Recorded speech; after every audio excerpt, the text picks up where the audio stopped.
வணக்கம். நட்சத்திரம் என்பது தமிழ் ஜோதிடத்தில் மிக முக்கியமான ஒரு கூறாகும்.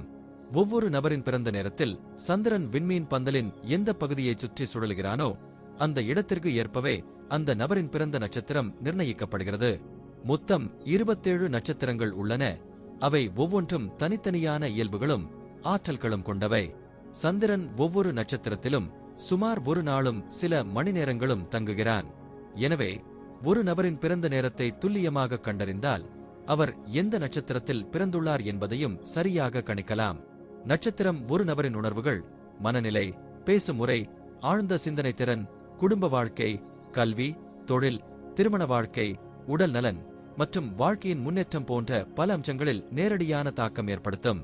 ஜாதகத்தில் சூரியன், சந்திரன் மற்றும் பிற கிரகங்களின் நிலைகளை பார்க்கும் போதும் சந்திரன் எவ்விடத்தில் இருக்கிறான் என்பதை மிக முக்கியமாக கருத்தில் எடுத்துக் கொள்கின்றனர்.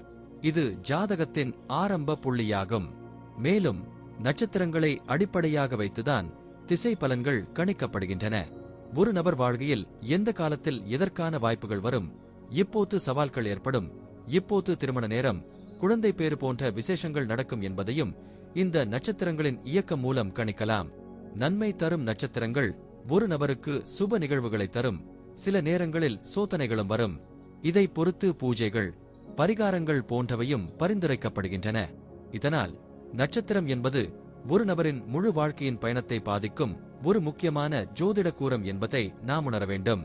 இது வெறும் விண்மீன் பெயர் அல்ல, அது நம்மை உருவாக்கும் அதிர்வுகளின் திசையை காட்டும் ஒரு சக்தி எனலாம். இப்போது 27 நட்சத்திரங்களுக்கு என்னென்ன தனித்துவங்கள் இருக்கிறது என்பதை பற்றி இந்த பதிவில் பார்ப்போம். இந்த பதிவை பார்ப்பதற்கு முன்பு இந்த சேனலை சப்ஸ்கிரைப் பண்ணாதவங்க சப்ஸ்கிரைப் பண்ணிக்கோங்க, பெல் பட்டனை கிளிக் பண்ணி வச்சுக்கோங்க. அப்பதான் நம்ம போடுற பதிவு உங்களுக்கு உடனுக்குடன் நோட்டிபிகேஷன் வரும். சரிவாங்க வீடியோக்குள்ள போகலாம். ஆயில்யம் நட்சத்திரத்தில் பிறந்தவர்கள் இயற்கையுடன் தொடர்புடைய உணர்வுகளும் ஆழ்ந்த சிந்தனையும் கொண்டவர்களாக இருப்பார்கள். கண்களில் தெய்வீக இழை போல் ஈரம் நிறைந்த அழகு காணப்படும். சுருட்டை முடி, சிறந்த முக அமைப்பு, வசீகர முகபாவனை ஆகியவை இவர்களை பார்த்தவுடனே ஒருவித ஈர்ப்பை ஏற்படுத்தும். இந்த நட்சத்திரத்தின் அதிபதியாக இருக்கும் புதன் பகவான் இவர்களுக்கு பேசும் திறனிலும் அறிவாற்றலிலும் சிறந்த தன்மைகளை வழங்குகிறான். இதனால் இவர்களுக்கு ஒரு விஷயத்தை எளிதில் மற்றவர்களுக்கு தெளிவாக எடுத்துரைக்கும் திறன் இருக்கும். வாதங்களை நுணுக்கமாக கையாளும் திறமை அவர்களின் முக்கிய ஆளுமை பகுதி. மன வலிமையும் உடல் சக்தியும் ஒருங்கே அமைய பெற்றிருப்பதால் வாழ்க்கையின் எந்த நிலையிலும் தளராமல் தன்னம்பிக்கையுடன் எதிர்கொள்ளும் தகுதியும் துணிவும் கொண்டவர்கள். எதிரிகளை கூட நண்பர்களாக்கி விடும் பேசும் யுக்தி இவர்களிடம் இயல்பாகவே இருக்கும். அவர்களின் எண்ணம், செயல்பாடு, திட்டமிடும் பாணி அனைத்திலும் மிகுந்த விவேகம் காணப்படும். இயற்கையை நேசிக்கும் இவர்களிடம் அடிக்கடி பயணங்கள் மேற்கொள்வதிலும் புதிய இடங்களை அனுபவிப்பதிலும் ஆர்வம் அதிகம் காணப்படும். கல்வியிலும் அறிவியலிலும் ஆய்வுப் பணிகளிலும் கலை, மொழி, தொழில்நுட்பம், நிர்வாகம், பொறியியல், மெக்கானிக்கல், பைலாஜி, இரசாயன துறைகள் போன்ற பல துறைகளிலும் இவர்களின் கற்கும் உழைப்பு பெரும் பலனளிக்கும். பெரும்பாலும் இவர்களில் பலர் பேராசிரியராகவும் ஆராய்ச்சி மாணவர்களாகவும் அறிவியல் அறிஞராகவும் உருவாக வாய்ப்பு அதிகம். சிலர் நிர்வாகத்துறையிலும் முக்கிய பொறுப்புகளை வகிக்கிறார்களாகவும் தனி நிறுவனங்களின் தலைவர், தொழில் முனைவோர், வழிகாட்டி என பல வடிவங்களில் உருவெடுக்கிறார்கள். மனசாட்சிக்கு மதிப்பளிக்கிறவர்கள் என்பதால் எந்த இடத்திலும் நேர்மையுடன் நடந்து கொள்வார்கள். தாங்கள் நம்பும் பாதையிலேயே செல்வதோடு மற்றவர்களின் ஆலோசனையை கேட்க விருப்பப்பட மாட்டார்கள். ஆனால் ஒரு விஷயத்தை ஆரம்பித்தவுடன் அதை முடிக்கும் வரை விடுவதே இல்லாமல் செயலாற்றுகிறார்கள். அதனாலே அவர்களுக்கு வாழ்க்கையில் நிலைத்த வெற்றி கிடைக்கும். இவர்கள் வீட்டிலும் பாசத்துடன் நடத்தும் பண்புடையவர்கள். பெற்றோர், மனைவி, பிள்ளைகள் ஆகியோரிடமும் மிகுந்த அன்பு காட்டுவார்கள். எளிமையான வாழ்க்கையை விரும்பினாலும் வசதிகள் குறைவாக இருக்கவே கூடாது என எண்ணி வண்டி, வீடு, நிலம் போன்ற சொத்துக்களை சேர்க்க முயற்சிப்பார்கள். வாழ்க்கையில் ஏற்படும் அனுபவங்களை நுண்ணறிவுடன் பதிவு செய்து அதை சிந்தனைக்குரிய முடிவுகளாக மாற்றக்கூடிய புத்திசாலித்தனமும் இவர்களிடம் காணப்படும். திருமணம் இளவயதிலேயே நடைபெறும். அதன்பின் குடும்பத்தை சீராக நடத்துவதிலும் வாழ்க்கையை திட்டமிடுவதிலும் சிறந்தவர்கள். உடல்நிலையில் சில விஷயங்களில் கவனம் தேவை. நுரையீரல், உணவுக்குழாய், குடல், கல்லீரல், கணையம், ஈரல், ஜவ்வு போன்ற உறுப்புகளில் கோளாறுகள் ஏற்படும் வாய்ப்பு உண்டு. கால்கள், மூட்டுகளில் வீக்கம், வலிகள், நரம்பு சம்பந்தப்பட்ட பிரச்சனைகள், தூக்கமின்மை, செரிமான குறைபாடு போன்றன ஏற்படலாம். மருத்துவ செலவுகள் தவிர்க்க முடியாத சூழலாகும். ஆனாலும் இவர்களின் மன உறுதியும் உடலை கட்டுப்படுத்தும் சுய கட்டுப்பாடும் இயற்கை வைத்தியம், யோகா, பஞ்சகார்மா போன்ற உள்நோக்கு செயல்பாடுகள் மூலமாக பல உடல் பிரச்சனைகளையும் சமாளிக்கிறார்கள். சந்திரனும் புதனும் இணைந்து இந்த நட்சத்திரத்தை ஆட்சி செய்கின்றனர். இது கடகம் ராசிக்குட்பட்ட நட்சத்திரம் என்பதால் உணர்ச்சி ஏறத்தாழங்களும் மனநிலை மாறுதல்களும் அடிக்கடி நிகழலாம். ஆனால் அவர்களிடம் இருப்பது சமயோஜித புத்தி, நகைச்சுவை உணர்வு, சூழ்நிலையை அடிப்படையாக கொண்டு செயல்படும் புத்திசாலித்தனம். எதிர்பாராத சிக்கல்களில் கூட அவர்கள் நிதானமாக சிந்தித்து சரியான முடிவை எடுப்பதில் வல்லவர்கள்.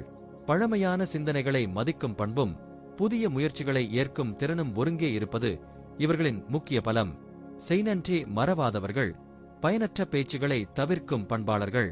பாத அடிப்படையில் இவர்கள் இயல்புகள் மேலும் வித்தியாசமாக அமைகின்றன. 1ஆம் பாதத்தில் பிறந்தவர்கள் குருவின் அதிபதியால் ஆழ்ந்த சிந்தனை, புத்திசாலித்தனம், தைரியம், புதியதாயினை உருவாக்கும் முயற்சி போன்ற பண்புகளுடன் இருப்பார்கள். 2ஆம் பாதத்தில் சனி அதிபதியாக இருப்பதால் சிந்தனையோடு செயலாற்றும் ஆற்றலும் பொறுமையும் இருக்கும். ஆனால் தவறை நியாயப்படுத்தும் சூட்சுமம் இருப்பது குறிப்பிடத்தக்கது. 3ஆம் பாதத்திலும் சனியின் ஆட்சி இருப்பதால் செல்வம் வேண்டி முயற்சி செய்பவர்கள், முன்கோபத்துடன் செயல்படக்கூடியவர்கள். 4ஆம் பாதத்தில் குரு பகவான் அதிகாரம் செலுத்துவதால் அறிவும் இருப்பது போலவே சோம்பேறித்தனமும் திட்டமில்லாமல் செயல்படும் தனமும் காணப்படும். குறிப்பாக இந்த பாதத்தில் பிறந்த பிள்ளைகளால் பெற்றோருக்கு சிரமங்கள் ஏற்படும் என்ற நம்பிக்கை சாஸ்திரங்களில் காணப்படுவதால் சந்திர சாந்தி என்ற பரிகார பூஜை செய்யப்படுவது வழக்கம். ஆயில்யம் நட்சத்திரக்காரர்களுக்குரிய பரிகார தலமாக தஞ்சாவூர் மாவட்டம் திருவிடைமருதூர் தாலுக்காவில் உள்ள திருந்துதேவன்குடி பகுதியில் அமைந்துள்ள அருள்மிகு கற்கடேஸ்வரர் திருக்கோயில் சிறப்பாக கருதப்படுகிறது. இத்தல இறைவனை நல்லெண்ணெய் அபிஷேகம் செய்து வழிபடுவதன் மூலம் நரம்பு சம்பந்தமான நோய்கள், ஜீரண கோளாறுகள், கால்வலி, குடும்ப தடைகள் போன்றவை நீங்கி சாந்தி ஏற்படும். அபூர்வ நாயகி எனும் தாயாரின் அருளால் மனச்சாந்தியும் குடும்ப நலனும் பெருகும். எண்ணெய் அபிஷேகத்திற்கு பின்பு புனித எண்ணெயை அருந்துவதால் உடல் குறைபாடுகள் நீங்கும் என நம்பப்படுகிறது. இந்த நட்சத்திரத்தில் பிறந்தவர்கள் தங்களை வளர்க்கக்கூடிய சக்திதாமே என நம்பும் தனிச்சிறப்பும் தீர்மானமும் கொண்டவர்கள் என்பதாலேயே அவர்கள் வாழ்க்கை திட்டங்களை நிர்வாகம் போல அமைத்துச் செல்வதிலும் அதில் வெற்றி பெறுவதிலும் வல்லவர்களாக இருப்பது உறுதி.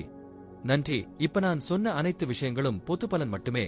உங்களுடைய சுய ஜாதக அடிப்படையில் சில விஷயங்கள் மாறுபட்டு நடப்பதற்கு வாய்ப்புகள் உண்டு. இருந்தாலும் பெரும்பாலான விஷயங்கள் நான் கூறியபடியே உங்க வாழ்க்கையில் நடைபெறும். இந்த வீடியோ உங்களுக்கு பிடித்திருந்தால் நான் அடுத்த பாகம் 2 எடுக்க தயாராக உள்ளேன்.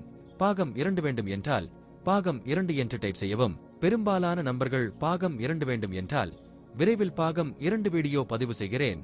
இந்த வீடியோ உங்களுக்கு பிடித்திருந்தால் லைக், ஷேர் மற்றும் சப்ஸ்கிரைப் செய்யுங்கள். பக்கத்தில் உள்ள ஆல் பட்டனை கிளிக் பண்ணி வைத்துக் கொள்ளுங்கள்.